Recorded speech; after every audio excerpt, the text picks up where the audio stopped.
Oi, gente, meu nome é Ângela Porto Carreiro, eu sou neurocientista do comportamento e hoje a nossa conversa é sobre relacionamentos abusivos. Eu não sei se você já leu ou se você já assistiu o filme ou o livro É Assim que Acaba. Ele se trata de um relacionamento abusivo. E na nossa conversa de hoje a gente vai conversar sobre os sinais de uma relação abusiva, as características de um abusador. Então fica aqui comigo que o papo vai ser muito interessante. No caso do livro e do filme, Lily era uma vítima indireta, foi uma vítima indireta do relacionamento abusivo dos pais dela. O pai de Lily era o abusador, então ele agredia a mãe verbalmente e fisicamente, ele manipulava, né, todo o ambiente ali daquela casa, ele era controlador, extremamente controlador, ele fazia com que Lily, expectativa indireta, sentia o mesmo que a mãe sentia nesses momentos, nessas situações de tensão. Lily observava e ouvia tudo que a mãe passava com aquele pai abusador. E as vítimas indiretas de relações abusivas também têm desdobramentos na vida delas, desses relacionamentos, né, que são uma gangorra emocional. Muitas vezes eles estão muito bem, outras vezes eles estão muito mal. E mais pra frente nesse vídeo a gente vai conversar sobre o papel da dopamina nessa gangorra emocional que as vítimas de relações abusivas sofrem, tanto as diretas quanto as indiretas. Mas Lily, vendo tudo aquilo, ela na morte do pai dela, né, ali quando ela podia prestar sua última homenagem, ela travou, ela ficou sem saber o que escrever. E ela não escreveu nada para despedir do pai dela, né, naquele último momento. Justamente porque aquilo que ela viveu junto com a mãe não foi digerido, não foi reorganizado, não foi elaborado. E aí quando a gente vai para a vida, ela era uma adolescente, né? Ela tinha 16 anos, eu acho que nessa época. Quando ela vai para a vida adulta, ela tem escolha.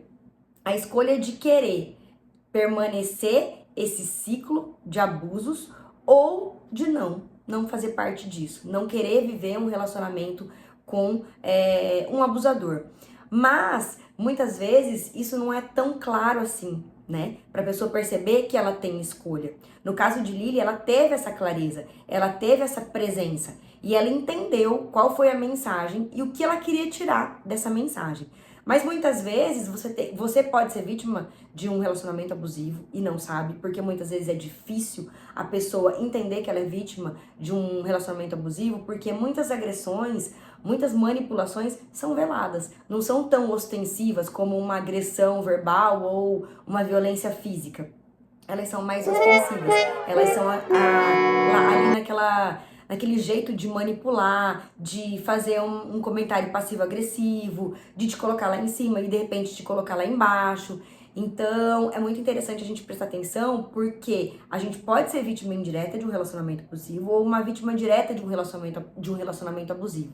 E aí sim, quando a gente tem essa presença de espírito e consegue reorganizar essas ideias, aí a gente tem escolha. Aí a gente fala, não, eu não quero repetir isso na minha vida, eu sei onde isso vai parar e isso parou aqui, eu não vou dar continuidade a isso. Mas é muito interessante a gente prestar muita atenção, especialmente se a gente não é vítima direta dessas relações, porque a gente acha que aquilo não vai acontecer nunca na nossa vida, porque a gente presenciou muita coisa dolorida e a gente tá calejado.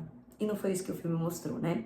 E ela, graças a Deus, teve uma presença aí de maturidade emocional para poder se posicionar de acordo com aquilo que ela queria para a vida dela e especialmente para a vida da filha dela. Então, o fato do nascimento dessa criança deu uma força muito grande para Lily se posicionar dentro de uma relação abusiva. Outro ponto importante da gente prestar atenção no início das relações é que o abusador, ele não vem com um durex na testa escrito sou abusador. Ele normalmente, muito pelo contrário, ele age muito diferente do que quando ele tá sendo abusivo. Ele é muito galanteador, ele te elogia, ele se preocupa com você, ele tem falas do tipo, quando chegar em casa, me liga, e você fala, poxa, isso, né, é uma demonstração de gentileza, de carinho, mas quando na verdade já é um pouco de controle. Eu quero saber que horas você chega, eu quero saber com quem você chegou, eu quero saber como é que foi, quem que tava, quem que não tava. Então prestar muita atenção, porque a dinâmica de temperamento desses abusadores ela é bastante variada no início da relação e depois que ele já tá dentro da relação com uma certa estabilidade. Para conquistar essa pessoa, ele é muito gentil, muito educado, muito agradável, muito querido, e aí você vai se apaixonando por essa pessoa, até que ele se posicione como uma pessoa controladora, como uma pessoa manipuladora, como uma pessoa egoísta, como uma pessoa que quer de fato mandar no relacionamento, em você, em tudo que tiver envolvendo vocês dois. Muitas pessoas não sabem que estão vivendo uma relação abusiva. E por isso que conteúdos como esse são muito importantes e esclarecedor, porque a gente traz características de uma pessoa abusiva, características e sinais de um relacionamento abusivo, para levar clareza para a intimidade dessas mulheres e homens também, né, que convivem com pessoas abusadoras, e não só abusadoras na relação afetiva, nas relações familiares, nas relações profissionais, nas amizades, sempre tem uma pessoa ali que ultrapassa um pouquinho o limite, que gera um certo desconforto, e é importante que a gente se posicione quando elas ultrapassam esses limites. Na relação afetiva, especialmente, é muito importante a gente prestar muita atenção nos contornos de fala, de temperamento, de tratamento desse homem, né, que está se relacionando com uma mulher. Estamos falando aí de um homem abusivo. Porque muitas vezes, quando essa mulher se dá conta de que ela tá numa relação abusiva, ela já é dependente emocional desse parceiro, ou dependente financeira desse parceiro, ou já constituíram uma família com filhos, ou já tem outros vínculos mais profundos, e aí fica cada vez mais difícil para essa mulher sair dessa relação. Então, quando ela entende, quando ela presta atenção nesses sinais, quando ela vê qual é a parte dela que está permitindo que isso aconteça com frequência, com recorrência, e para pensar, para refletir na postura dela, aí sim ela evita de dar continuidade numa relação abusiva, numa relação que não tá fazendo bem para ela, que tá trazendo muito mais desconforto do que conforto, do que alinhamento, do que sintonia, e ela consegue sair dessa relação com mais facilidade do que quando ela já tá envolvida mais profundamente. Outra característica importante do abusador é que ele tenta te manipular de várias formas. Ele te provoca, e aí quando você cai na provocação, ele fala, tá vendo? Você é nervosa, você tá de TPM, você não sabe se controlar. São algumas falas do abusador. E você, por estar ali envolvida emocionalmente com aquela pessoa, começa a se culpar. Nossa, mas eu passei do limite. Nossa, mas eu sou nervosa. E como você quer fazer de tudo para manter aquela relação, você, além de se culpar, pede desculpa para essa pessoa. E é aí que ela cresce. Porque o abusador é uma pessoa extremamente insegura. E quando ele vê que você se culpa, que você está se diminuindo perante ele, ele cresce, ele se fortalece. E aí sim, ele continua mais forte para ser grosseiro, para ser agressivo com as palavras, para ser uma pessoa que te manipula mais facilmente. Mas existe uma frase que eu acho muito coerente para esse momento. Só existe show se tem plateia. Então, o abusador, ele só vai continuar te desrespeitando se você estiver ali. Se você der palco para ele. Sem palco, sem plateia, não há show. Então, quando você se posiciona, quando você entende que o seu lugar não é aquele, que você se respeita e que por isso você merece respeito, essas relações não colam mais em você. Por isso que é importante a gente ter autorresponsabilidade. A relação tóxica e abusiva, ela existe porque tem um abusador e uma vítima. E essa vítima, desenvolvendo autorresponsabilidade, ela não fica mais nesse lugar. Ela não se sente mais confortável dentro dessa relação. A dinâmica da relação não tem mais a ver com o que ela busca para a vida dela. Tanto a vida dela pessoal, quanto a vida dela afetiva. Tudo aquilo que ela construiu dentro dela, na relação com ela, de respeito, de cumprir com os acordos com ela mesma, de estabelecer ali limites, saber delinear contornos para outras relações, ela traz para a relação afetiva. Porque ela vive isso com ela. Mas quando ela não vive isso, a pessoa bagunçada emocionalmente e que não tem uma autoestima minimamente trabalhada, são as mais fisgadas por relações afetivas, bagunçadas, tóxicas e abusivas. Então, como sair de uma relação abusiva? Em primeiro lugar, reconhecendo que você tem uma relação abusiva. Porque se você não reconhece que você vive uma dinâmica de relação abusiva, você acha que você não tem nada pra mudar, você não enxerga, você não identifica exatamente as situações que acontecem com você que não deveriam estar acontecendo ou que não devem permanecer acontecendo. Se você não enxerga isso, se você não identifica isso, você não consegue mudar. Então a primeira coisa para mudar uma relação abusiva é entender que você faz parte de uma e se questionar: que parte em mim permite que eu viva esse tipo de relação? Que parte em mim faz com que eu fique aqui dentro? E aí você pode ver que é uma falta de compromisso com você. Você cumpre seus compromissos? Os mínimos. Quando você fala que você vai arrumar seu armário, você arruma? Sua sapateira, você arruma? A gaveta de bijuteria, você arruma? Quando você fala pra você que você quer comer mais saudável, você faz isso? Quando você fala pra você que você quer ter uma regularidade com a atividade física, você cumpre isso em quantas semanas? Você cumpre o mês todo? Tipo, não tô falando de você ir todas as semanas, todos os dias, tudo certinho, porque a vida oscila, tem vezes que não dá pra ir mesmo, mas na maioria das vezes você cumpre os compromissos que você faz com você. Então, aqui entra a autorresponsabilidade. Quando você desenvolver uma relação com você de valor e de compromisso, você não vai permanecer numa relação abusiva.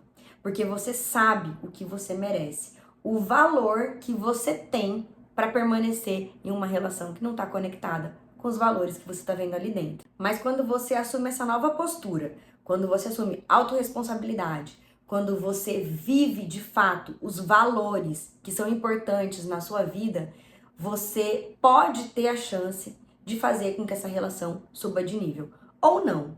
Mas se essa relação tiver uma chance de recuperação, você recontrata esse relacionamento afetivo em outras diagramações, em outras formas, com outros contornos. O contorno que você adquiriu a partir do momento que você de fato assumiu a autorresponsabilidade pela relação afetiva que você quer viver. E viver de acordo com seus valores, conseguir comunicar os seus limites, é aí que você consegue fazer a relação subir de nível. E se ela não subir, você não vai mais conseguir permanecer nesse lugar. Porque você tem um compromisso muito maior e muito mais importante com você do que esse tipo de relação. A dinâmica da relação abusiva é aquela dinâmica que a relação chega num caos, conflito, briga, desentendimento, sofrimento para todo lado e de repente, uma noite de lua de mel. 2 noites de lua de mel. E aí volta para aquele caos emocional, ninguém se entende e passou um tempo, lua de mel de novo. Vocês estão bem e juntos de novo. Agora eu vou explicar um pouquinho para vocês aonde a neurociência entra aqui. Esses momentos aleatórios de bem-estar fazem com que a vítima do abusador conte para ela mesma que a relação tem momentos maravilhosos. Tem momentos ótimos, quando na verdade isso oscila muito e não tem uma certa um tempo determinado. Ele acontece de vez em quando, às vezes 2 semanas, às vezes 1 mês, às vezes menos de 1 semana.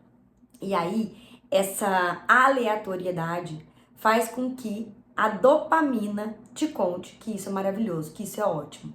Por quê? Porque a dopamina, como muita gente conta por aí, como sendo a molécula do prazer, ela é a molécula do desejo, da surpresa. E essa aleatoriedade de quando vai ser o dia bom da relação faz com que você supervalorize esse momento. Então você percebe que essa surpresa, essa coisa, ela vem logo antes de vocês ficarem numa boa. Quando você tem a impressão de que aquele dia vai ser bom, você já sente isso. E é nesse momento que a dopamina é liberada. Quando você tá vivendo a relação, quando você tá namorando com seu namorado ou seu marido abusivo, você já tá vivendo isso. Mas naquele pré-momento é que é a surpresa e é que é quando a dopamina é liberada. Por exemplo, quando você vai comer um chocolate. Quando você tá abrindo o chocolate, aquela surpresa, aquela sensação, aquela sua imaginação, daquele gosto, sabe assim? É isso. Não é o fato de você comer o chocolate em si, porque isso é conhecido. Isso você já tá acostumada, de um certo ponto de vista, você já tá acostumada com essa sensação gostosa de comer o chocolate. Mas a surpresa de abrir aquele chocolate, aquele momento antes, é o momento aleatório de quando você vai comer chocolate e de quando você tá numa relação abusiva e tem momentos bons ali dentro. E isso vicia. E isso te mantém nesse lugar. Porque o seu cérebro se adaptou a receber migalhas emocionais de momentos bons de forma escassa. Seu cérebro se viciou a esse tipo de dinâmica relacional. Então preste muita atenção nos sinais de uma pessoa abusadora. Ela é manipuladora, ela é controladora, ela é autoritária, ela quer as coisas do jeito dela, ela não tem muita tolerância à frustração, aliás, ela tem baixa tolerância à frustração, ela não tem paciência com as pessoas. E quais são os contornos de uma relação abusiva? Ela traz isso para a relação. E a vítima, ela fica nesse lugar, mas porque ela também tem muita coisa emocional para ser revista. Eu espero que vocês tenham gostado da conversa de hoje. E se você gostou, se fez sentido para você, envia para um amigo. Eu te espero quarta-feira da semana que vem nesse canal.